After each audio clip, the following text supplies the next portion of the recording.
परीक्षा नहीं हुई, लेकिन आज नहीं तो कल होगी। ये कोरोना महामारी आज नहीं तो कल जरूर खत्म होगी। स्कूल कॉलेजेस कभी ना खुलें, ऐसा नहीं होगा। अभ्यास करते रहोगे तो कोई पछतावा नहीं होगा। कोरोना महामारी के चलते इस समय स्कूल और कॉलेजेस बंद पड़े हैं, जिसके चलते विद्यार्थियों में पढ़ाई के प्रति लापरवाही देखी जा रही है। इसी को देखते हुए से मुंबई के एक स्कूल में हमारे पुराणों में लिखित एक कहानी सुनाई गई और विद्यार्थियों को इस कहानी के जरिए एक मैसेज दिया गया, एक सलाह दी गई। कहानी ये थी कि एक बार भगवान इंद्र किसानों से नाराज हो गए और उन्होंने घोषणा कर दी कि 12 साल तक बारिश नहीं होगी, आप फसलों को नहीं उगा पाएंगे। भगवान इंद्र से किसानों ने विनम्रता पूर्वक विनती की। किसानों की विनती को देखते हुए इंद्र ने बड़ी चालाकी से बारिश न होने का सारा श्रेय भगवान शिव के ऊपर डाल दिया और कहा कि बारिश तभी संभव है जब भगवान शिव अपना डमरू बजाएंगे। लेकिन इंद्रदेव भगवान शिव के साथ पहले ही गुप्त रूप से चर्चा कर चुके थे और उनसे किसानों के साथ सहमत नहीं होने के लिए भी अनुरोध कर चुके थे। जब किसान भगवान शिव के पास बारिश के लिए विनती करने के लिए गए तो उन्होंने भी कह दिया कि बारिश तभी होगी जब मैं 12 साल बाद अपना डमरू बजाऊंगा।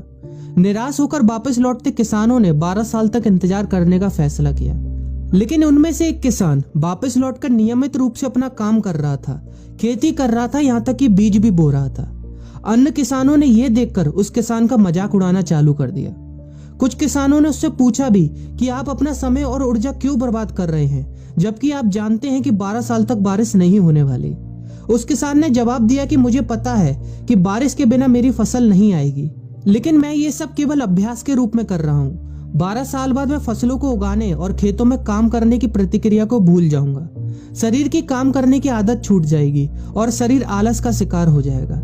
इसलिए मैं अभ्यास करता रहता हूँ कि जब 12 साल बाद बारिश होगी तो मुझे काम करने में मुश्किल नहीं होगी। जब इस किसान की यह बात पार्वती जी को पता चली तो उन्होंने भी चिंतित होकर शिव जी से कहा, आप भी 12 साल बाद डमरू बजाना भूल सकते हैं। यह सुनकर भगवान शिव भी चिंतित हो गए, इसलिए कहीं वो डमरू बजाना भूल तो नहीं गए, इसकी जांच करने की सोची और अपना डमरू उठाकर बजाने की कोशिश करने लगे। कोशिश करते हुए जैसे ही डमरू से आवाज आई वैसी बारिश होने लगी और जो किसान नियमित रूप से अपना काम कर रहा था उस किसान का खेत फसलों से हरा भरा हो गया। लेकिन बाकी सभी बारिश का इंतजार करते किसानों को पछतावा हुआ, क्योंकि उन्होंने अभ्यास करना भी छोड़ दिया था। इसी तरह 2 सप्ताह बाद, 2 महीने बाद या 2 साल बाद लॉकडाउन समाप्त हो जाएगा। कोरोना महामारी भी खत्म हो जाएगी।